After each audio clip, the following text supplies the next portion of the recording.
রাজাকার শব্দটা প্রকাণ্ড একটা গালি, যাকে তাকে দেবেন না। আমার ছাত্রছাত্রী, আমাদের মেয়ে ছাত্রছাত্রীদের উপর যে লাঞ্ছনা হয়েছে, তার বিচার বিধাতা করবেন। তার বিচারের জন্য আমরা নেমেছি। তার কাছে বিচার চাবো। কোথায় বিচার চাবো? আমরা ঘৃণা জানাই। আমার কথা আমি বলতে পারবো না, আপনি তুলে নিয়ে যাবেন। প্রতিবাদ করতে পারবো না, ভিন্ন মত প্রকাশ করতে পারবো না, আপনি আমাদেরকে রাজাকার বলে গালি দিবেন। ছাত্র ছাত্রীদের উপর জুলুম বন্ধ না করলে পরিণতি ইতিহাস বলে দেয় কারো জন্য ভালো হয় না। এখন আমাদের সাথে আমাদের প্রিয় সহকর্মী চৌধুরী সাইমা ফেরদৌস, আমাদের ইনস্টিটিউট অফ বিজনেস অ্যাডমিনিস্ট্রেশন থেকে, উনি সংক্ষেপে তার অনুভূতিটি বলবেন।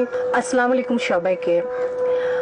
আমার বলবার অনেক কিছু আছে, সংক্ষিপ্ত করার কথা আমি খেই হারাচ্ছি, আমি কোনটা বলবো আর কোনটা বলবো না, সেটা আমার ঘৃণা। আজকে আমার কিছু প্রশ্ন আছে সবার কাছে। দেশ